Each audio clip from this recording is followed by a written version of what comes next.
Boa tarde. Os Mensageiros de André Luiz, capítulo 9, Ouvindo Impressões. E ele começa dizendo assim: deixando a Celina em conversação mais íntima com Otávio, fui levado por Vicente a outros ângulos da sala.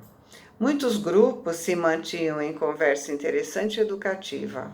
Observei que quase todos comentavam as derrotas sofridas na terra. E aí uma velhinha simpática, dizia para duas companheiras que a escutavam atentamente: fiz o que pude. No entanto, os laços de família são muito fortes. Algo se fazia ouvir sempre, com a voz muito alta em meu espírito, me compelindo ao desempenho das tarefas. Mas e o marido? Amâncio nunca se conformou. Se os enfermos me procuravam no receituário comum, a neurastenia se agravava. Se os companheiros de doutrina me convidavam aos estudos evangélicos, ele se revoltava ciumento. Que pensam vocês? Chegava a jogar minhas filhas contra mim. Como seria possível, em tais circunstâncias, atender às obrigações mediúnicas? Como isso é natural em muitas famílias, né? As pessoas cedem às chantagens emocionais.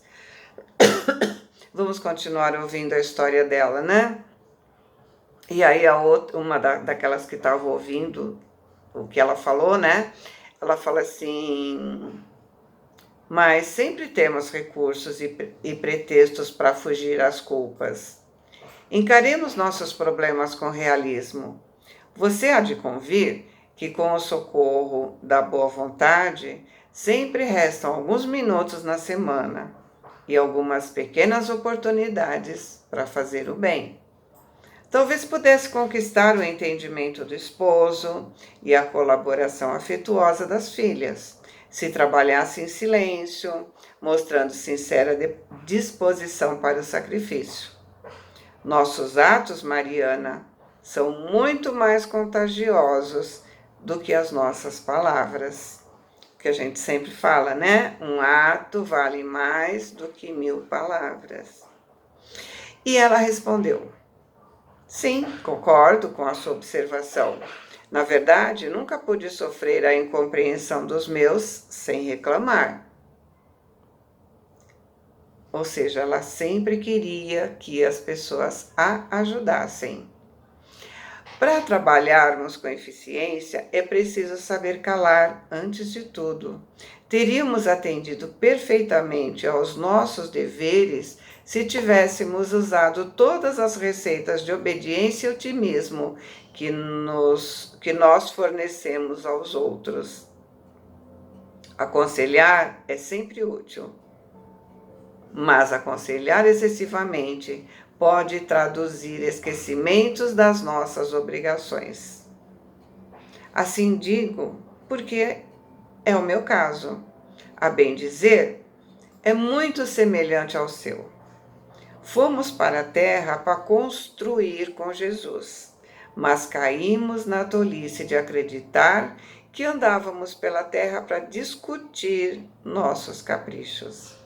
Não executei minha tarefa mediúnica em virtude da irritação que me dominou, dada a indiferença dos meus familiares pelos serviços espirituais. Nossos instrutores aqui muito me recomendaram antes para bem ensinar é necessário exemplificar melhor. Entretanto, por minha desventura, esqueci tudo no trabalho temporário da terra. Se meu marido fazia ponderações, eu criava refutações. Dizer o contrário, né? Não suportava qualquer parecer contrário ao meu ponto de vista. Em matéria de crença, incapaz de perceber a vaidade e a tolice dos meus gestos. Das irreflexões nasceu minha perda na última encarnação, na qual agravei muito as minhas responsabilidades. Quase mensalmente, Joaquim e eu nos empenhávamos em discussões e não trocávamos apenas insultos agressivos, mas também os fluidos venenosos segregados por nossa mente rebelde e doente. Entre os conflitos e suas consequências, passei o tempo inutilizada para qualquer trabalho de elevação espiritual. Ou seja, problemas de ordem afetiva também são obstáculos quando não sabemos ser mais amáveis, mais afetivos, mais gentis com as pessoas. Nesse instante, Vicente me chamou para apresentar um amigo. Ao nosso lado, outro grupo de senhoras conversava animadamente. E uma dizia, né? Afinal, Ernestina, qual foi a causa do seu desastre? Que desastre é esse, né? O fracasso como médium aqui na Terra. É disso que o capítulo está falando, né? E ela respondeu, apenas o medo, minha amiga. Tive medo de tudo e de todos. Foi o meu grande mal. Mas como tudo isso impressiona, você foi muitíssimo preparada. Eu me lembro ainda das nossas lições em conjunto. As instrutoras do esclarecimento confiavam extremamente no seu êxito. Seu aproveitamento era um padrão para todas nós. Sim, minha querida Anita, suas lembranças me fazem sentir com clareza a extensão da minha derrota pessoal. Entretanto, não devo fugir à realidade. Fui a culpada de tudo. Me preparei o bastante para resgatar antigos débitos e efetuar novas edificações, mas não vigiei como devia. O chamamento ao serviço ressoou no tempo próprio, orientando o meu raciocínio aos melhores esclarecimentos. Nossos instrutores me proporcionaram os mais santos incentivos, mas eu desconfiei dos homens, dos desencarnados e até de mim mesma. Nos estudiosos no plano físico, enxergava pessoas de má fé. Nos irmãos invisíveis, presumia encontrar apenas gozadores fantasiados de orientadores. E em mim mesma, receava as tendências nocivas. Aquela coisa, né? Como posso ser médium? Isso aqui deve ser da minha cabeça. Quantos de nós faz isso, né? Muitos amigos me achavam uma pessoa virtuosa pelo rigorismo das minhas exigências, mas no fundo eu não passava de enferma voluntária carregada de aflições inúteis. E a outra disse, foi uma grande infantilidade da sua parte. Você esqueceu que na esfera carnal o maior interesse da alma é a realização de algo útil para o bem de todos? Em vista do infinito e a eternidade, portanto, é imprescindível contar com o assédio de todos os elementos contrários, ironias da ignorância, ataques da insensatez, sugestões inferiores da nossa própria animalidade surgirão, com certeza, no caminho de todo trabalhador fiel. São circunstâncias lógicas e fatais do serviço, porque não vamos ao mundo físico para descanso injustificável, mas para lutar pela nossa melhoria, apesar de todo impedimento fortuito. Sim, agora eu compreendo, mas o receio das mistificações prejudicou minha bela oportunidade. Minha amiga, é tarde para lamentar. Tanto tememos as mistificações que acabamos por mistificar os serviços do Cristo. Eu ouvi a conversa com interesse crescente, mas Vicente me fez novas apresentações. Atendi a esses agradáveis deveres da sociedade do nosso lar. Mas, para não perder a oportunidade de me instruir, eu continuava atento às conversações no entorno. Alguns companheiros mantinham discreta troca de pareceres. Reconheço que fali, um deles estava dizendo, em tom grave, e muito já espiei nas regiões inferiores, ou seja, já foi para um umbral por isso. Mas aguardo novos recursos na providência.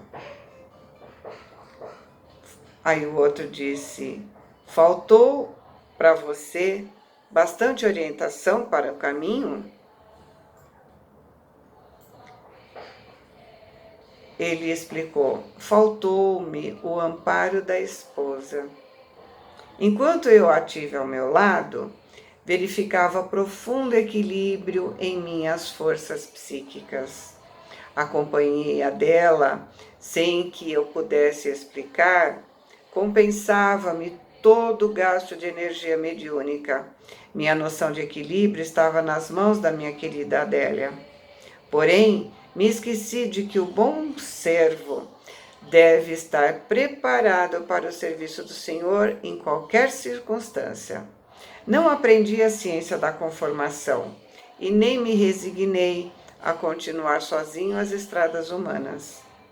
Quando me senti sem a dedicada companheira, arrebatada pela morte, senti medo por me sentir em desequilíbrio e erradamente procurei substituí-la e fui acidentado. Minha segunda mulher, extremamente ligada a entidades malfazejas, com os seus desvarios, quer dizer, com as suas loucuras, me arrastou a perversões sexuais de que nunca me supusera capaz. Voltei insensatamente ao convívio de criaturas perversas e, tendo começado bem, acabei mal. Meus desastres foram enormes. Entretanto, embora reconheça minha deficiência, entendo ainda hoje que meu triunfo, mesmo no futuro, será muito difícil sem a companhia bem-amada. Ou seja, ele foi fraco em termos de emoção e se desviou do caminho.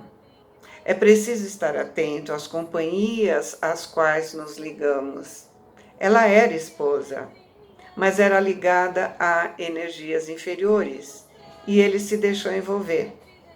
O trabalho do bem exige disciplina. Todo excesso de comida, do trabalho, do prazer, prejudica o equilíbrio da alma. A conversa estava interessante, muito interessante. Desejava acompanhar-lhe o curso, mas Vicente chamou minha atenção para outro assunto e era necessário acompanhá-lo. E esse assunto provavelmente vem no capítulo 10. Então, nesse capítulo, o que André mostra pra gente? A nossa realidade. Ele deu exemplo de quê? De chantagens emocionais. O outro não quer que eu vá, então eu não vou. Quando deveria exemplificar e trazer o outro junto de si. Achar que o outro é quem deve fazer, não eu. Então, chamar a atenção do outro, falar que o outro tem que fazer, blá, blá, blá, blá, blá, e eu não faço nada. Isso aí é muito para orientadores, expositores, enfim, Esse cuidado a gente tem que ter muito. Terceiro, ficar discutindo, achando que sempre está com a razão e, portanto, o outro está sempre errado. Dar conselhos, discutir ao invés de exemplificar. Não adianta dar conselho de fazer uma coisa e a gente fazer outra. Ter medo de fracassar, de ser enganado, de enganar os outros, achar que é da própria cabeça e não uma mensagem. Todo o centro está lotado de pessoas com esse tipo de comportamento. Um pouco de orgulho, né? Porque já que eu não me permito errar, né? Então eu não faço. E medo, né? Muito medo. Medo do fracasso, medo de que são espíritos zombeteiros, de medo de estar enganando os outros e depois a cobrança vem, então eu sou responsável por mim e pelo que eu enganei o outro, né? Porque a gente já viu outro capítulo falando nisso, né? Das pessoas que enganam as outras e depois vem a cobrança. Então todos esses medos se juntam e a gente não confia naquilo que a gente veio fazer. Não saber ser amável, gentil com as pessoas. Se ligar a pessoas de baixa vibração pode nos levar a abaixar a nossa vibração e por tudo a perder. Nossa, né? Quanta coisa que nós temos que pensar nesse capítulo. Por isso que ele parou por aqui. Boa semana, fiquem com Deus, amo vocês.